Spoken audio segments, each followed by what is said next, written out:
ages since I've done a video. A lot of life going on. I hope this is recording. I'm trying to do a different microphone setup and hopefully it works. I'm checking. It seems to be working, so we'll try it out and test afterward. I'm coming today because over the last couple weeks, honestly, there's been a lot of death. Now, in particular, there have been three, I'll call them sports celebrities, that have passed away that, as I was growing up, had a part of life, I guess you could say. Something. I'll go over that in a bit. And then there was one. I didn't get permission to be specific, so I won't be specific. But I will say that there's um, someone I would consider a friend who lost a loved one, and um, I say all that to say you never know when you won't get another chance. You never know when the moment you get to talk or the moment you get to spend with that person is the last moment you get to spend with them. And then the other piece is in thinking about those people. As a Christian, the term we use is the testimony that you leave behind. Well, for these folks, I'm only the last one would be the one that I could say for certain had a testimony of anything believing in Christ and anything we'll even say religious. But the others were sports athletes, and that's not to condemn them. That I don't know them. I'm like any other sport fan. That you see them in whether it's online, you see social media, or you see videos or websites that post and relate the news about them. And so I just want to take a few moments and just mention these folks and just use it as an example that you just don't know how short life is. And I know there are other people that have passed away, but this this morning literally started with one of these folks, and then I am part of a community band, and while I was heading over to the rehearsal, I got a notification that popped up that mentioned another person that passed away, and the two that they mentioned were both athletes that uh, I I saw play and played while I was in school, in high school actually, and displayed attributes that I hoped that I could have displayed when I was a player in high school and hopefully past that. Um, but they led to, these all led different lives, and we're going to go over it a little bit. So rather than continuing with the introduction, let me start with the first one. So last week, um, let's see, I believe it says it was on the 22nd. So today's the 30th. So it was 8 days ago. It would have been last Sunday if my math is right. And this is what the article says. It says that Mercury Morse, otherwise known as Eugene Morse, who starred for the unbeaten 72 Miami Dolphins as part of the star-studded backfield and helped them win two Super Bowls, he died. He was a three-time Pro Bowl selection, means he was voted on into that role. He was 77 years old. Um, his family said he was a devoted father, a loving brother, a loyal friend, and a pillar in the community. His presence extended far beyond football, and he touched the lives of many throughout his time in Miami. Um, what I can tell you about what I knew is that he was part of that undefeated Miami Dolphins football team. Um, and I remember, as of this point, they're still the only undefeated team. And the reason I ever heard his name was because he would be the one that would make a grand celebration whenever the last undefeated team would lose. And since it hasn't happened, you know that it's been a long time since the 70s that this occurred. Now, if you've followed my videos at all, you know I'm a huge New England Patriots fan. And back in 2007, we had completed an undefeated regular season, and we went to the playoffs, and we won each game going up to the Super Bowl, and we were favored to win the Super Bowl, only to lose. And I remember Mercury came out and was big. He's like, "I told you they wouldn't do it." I told, just taking pride in his team and the fact that his coach at the time, Don Shula, was a big, big in the fact that he did not like the Patriots coach Bill Belichick, and so every year we would hear it, and every year I felt like since that undefeated Patriots regular season, Mercury would come out, and I remember it would actually be annoying, because sometimes it would happen early in the season. All the undefeated teams would lose by the fifth or sixth game, and he would do like a little toast to celebrate the fact that his team was the last undefeated team. And as I got older, I realized that he was just celebrating the success that his team had. Now, uh, there are notations here that said um, he did have some personal struggles after he got out of football. The man's passed away, so I'm not here to lift these up and proclaim these things. But I do know that it says here that it was overturned, and then he used the opportunity he was given with that overturning to become a motivational speaker urging people to avoid drugs. Uh, he wrote in his book, he goes, "I wouldn't recommend 3 days in jail to anyone, much less 3 years, but I must be honest. I needed to go through what I did to develop the character I had when I became a free man." And so, and it says that he is fourth on the team all time with rushing yards. So definitely a good name to know in the Miami community, and definitely a sad time because it's always sad because there's a wife that may lose her husband. There's a child that loses their parent. There's a sibling that loses their sibling. And so, whether or not I liked him because I was a Patriots fan and not a Dolphins fan doesn't matter. There was a legacy he left behind, and it was really good. And it says here, and for the record, we don't toast every time an unbeaten team loses, he said. There's no champagne in my glass, only Canada Dry Ginger Ale. Ha. And so he tried to use humor afterward. And so, I want to pay him his respect. He was a really good player, and it sounds like he became a pillar in his community. Well, he went and he passed away, and it was someone that had an impact because I remember each year it would seem like there was just a commemoration. And as I started thinking about it, he was loyal. He was loyal to his Dolphins. And when it even says here that when his team struggled, he used humor too. He says, the team isn't embarrassing me because our record's at the top of the heap. That's not my team. People say your team is doing bad. I say my team has all AARP cards. So he was talking about the fact that his team was the team that retired and those players are done. The guys that were playing at that current time were not his team. So I could appreciate that. All right, now we're going to go to this morning. So I woke up to the news that Hall of Fame basketball player Dikembe Mutombo passed away of brain cancer at the age of 58. Now, I remember him before I go into the details. Actually, this is what it says.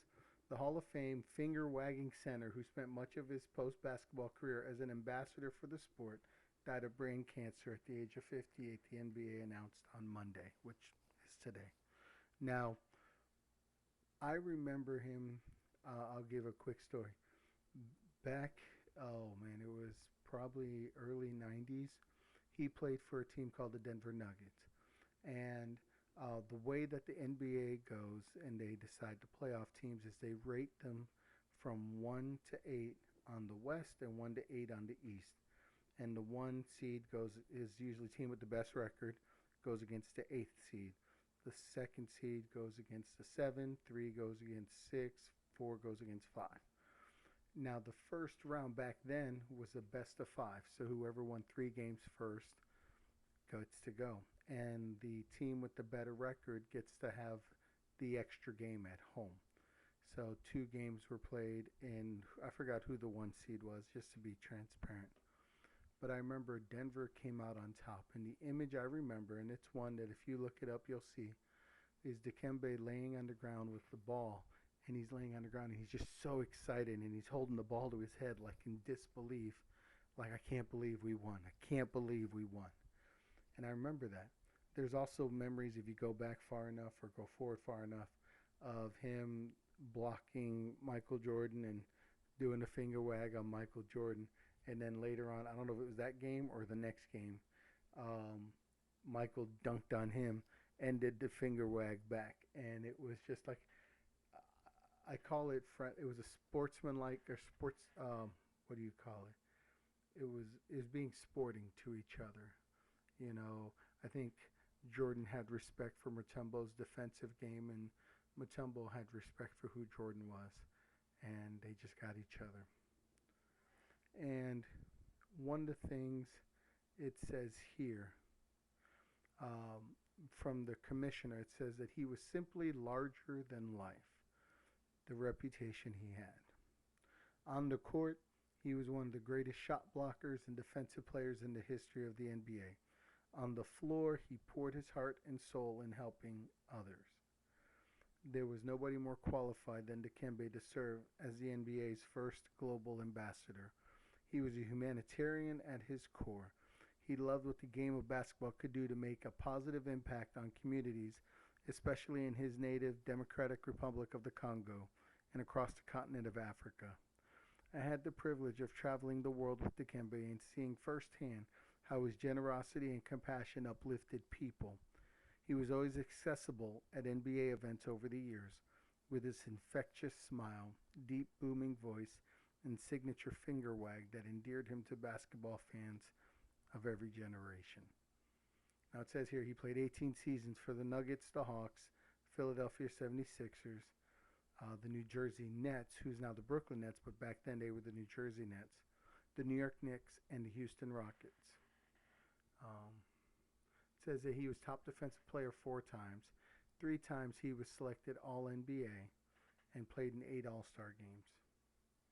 So, and he ranked second all-time in blocks to Hakeem Olajuwon. And it said it's a sad day, especially for us Africans, and really the whole world, because other than what he's accomplished on the basketball court, I think he was even better off the court. He was one of the guys I looked up to as far as having an impact, not just on the court, but off the court. He's done a lot of great things. He did a lot of great things for a lot of people.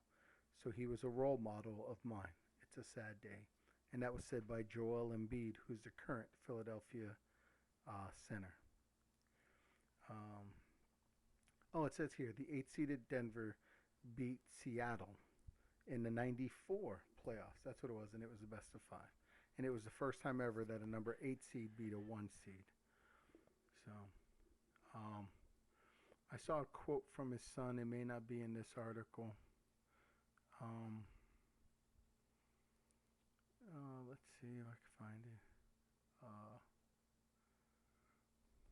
A lot of positive comments in this article. Let's see.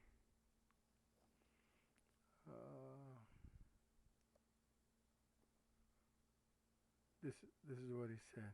Okay. Okay. I'm gonna pull up the quote from his son. And this is what his son Ryan said. He said, "My dad will forever be my hero, not because of his success, not because of the millions who over the last 4 decades have come to know and love him. My dad is my hero because he simply cared. He remains the purest heart I have ever known. At times I thought of my dad as superhuman. The child in me would sigh to hear that this was never actually the case. My dad was a regular man who would stop at no lengths to honor the world, its people, and its creator. He loved others with every ounce of his being. That's what made him so accessible. That's what made him real. Dikembe Mutombo was salt and light, and today, on the 30th of September 2024, he has been called to rest. I love you, Dad. rest easy. I feel like looking at what his son said, there's no greater testimony a man could have with his child. And so, uh, not that any of his family is going to watch this or something like that, but if they do, my condolences to you or anybody that is grieving this, because you don't have to be his family member to grieve. You don't have to be a teammate to feel sorrow and sadness. All right. The third one, a little more controversial, is baseball legend Pete Rose, who died at the age of 83. Articles have not expressed what it was that he died of. They said that he was found by a family member. Uh, it says he was found by a family member. The coroner will investigate. There are no signs of foul play. It says over the weekend he had appeared at an autograph show in Nashville with former teammate Tony Perez, George Foster, and Dave Concepcion. So, now I'm going to tell you there's a lot that could be read in an article, but let me tell you what I know. I know that when I started following baseball in the 80s, Pete Rose was just getting ready to come close to retiring as a full-time player. He did some playing as a player coach, but he wasn't the guy that he was back in the 70s, where he was an MVP. He was a World Series champion. It says he was a 17-time All-Star. He won his MVP in 73 and World Series MVP in 75. He still holds a Major League record for games played, plate appearances, and a National League record for the longest hitting streak, which is 44 games. I also know he's obviously the all-time hits leader. But here's where the problem comes. There is the problem was let's just keep it simple and short because I've kept you a long time so far. He was accused of gambling on baseball, and at the time he said he wasn't. And he was suspected of it, and because of that, which could compromise the game and compromise the sport, he was banned from baseball forever, which included what would have been a surefire Hall of Fame induction. And for years, he'd been kept out for absolutely, positively all time. Part of it was because he kept denying, and it wasn't until 2004 that he came clean and said, yeah, he bet on baseball. The problem was at that point, so much damage was done. And I remember having this conversation with friends, and we said, at least I said, sorry, that I believed he would eventually make it in, but what I felt like would happen would people would be vindictive enough and understandable. There was a risk to the game and the damage to the game. I felt like if he ever got in, it would be after he died. I felt like the writers that made the choice did not want him to be able to celebrate what comes with winning, with being inducted, being selected. And so now maybe he'll be vindicated enough and he'll get the opportunity to be inducted. But the problem is, as bad as it sounds, it was part of his own doing. Now, there are many other players that have been allowed into Baseball Hall of Fame that have probably done stuff, maybe even worse, and should not have been inducted, and that's a story for a different day. I want to honor Pete Rose for the legend that he was. He was, at the time, an example of what it's like. He was nicknamed Charlie Hustle. That's the kind of player you wanted out there. You wanted a guy that was going to give his all to the team. And those Reds of the 70s were just a dominant force. I mean, they had something like 5 or 6 Hall of Famers. If you include Pete Rose, make it 7 Hall of Famers in a lineup of 9 players. You know, just an incredible team. And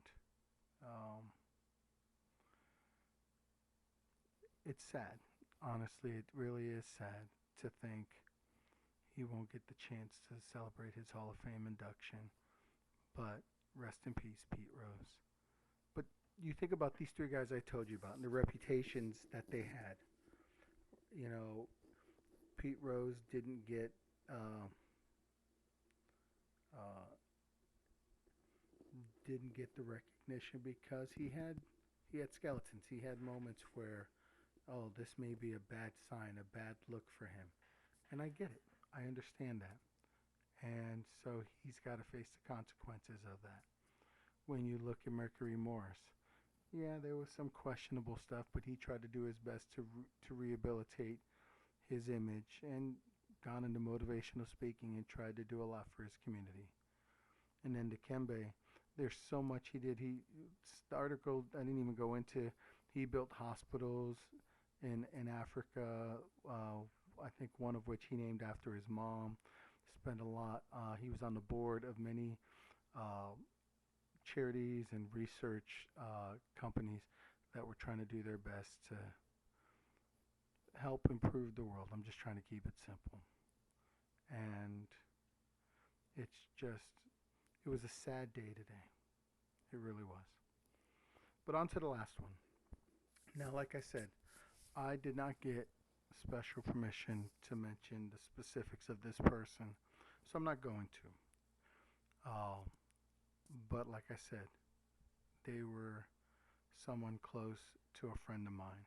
And uh, one of the things that occurred is there was a post made on Facebook that was requesting that if anyone had positive or had memories, didn't say positive, but had memories of the departed, to share them, to kind of be an encouragement to the family.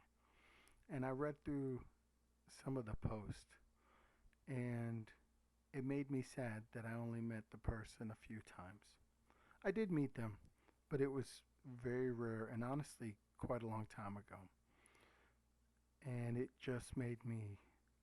made me sad to have not had more interactions with said person, but it also made me joyful in that I did have an opportunity, and there was at least some time where I was able to do that. And because of them, I was able to have the friendship I have. And I hope if that family catches this video, I hope they know they're in my prayers. My condolences out to them. And I pray that the God of peace will provide them comfort that only He can. But I say all that to say, one, like I said at the beginning of the video, you don't know how much time you have left to talk to those people.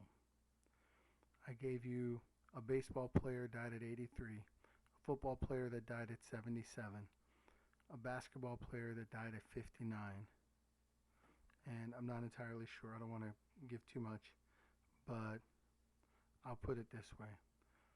The friend is close to my age, so I could understand what the relative would be. And the relative probably, a little bit older. I don't think would be with an age that you'd say, yeah, I expected this. So what's going to be your last interaction with people? Now you say, well, how can I control that? Easy. Make every interaction, I don't want to say special, but make it valuable. Make it count. Don't waste it. Now, does that mean you can't have fun? You can't be a goofball? No, that's okay. But make it a valuable moment. If there's bitterness and anger and strife, get rid of that. You don't need to have that. If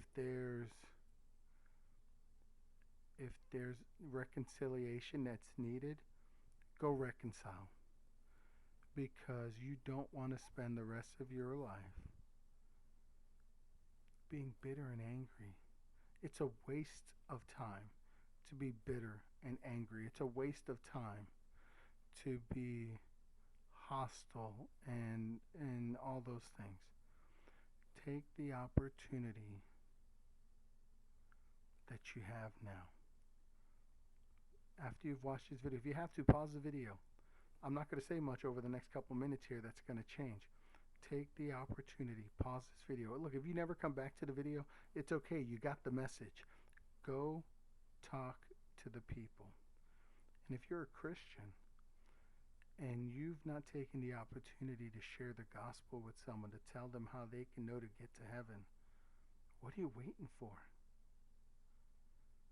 You don't know how much time you got left. So anyway, like I said, I woke up this morning to Dikembe passing.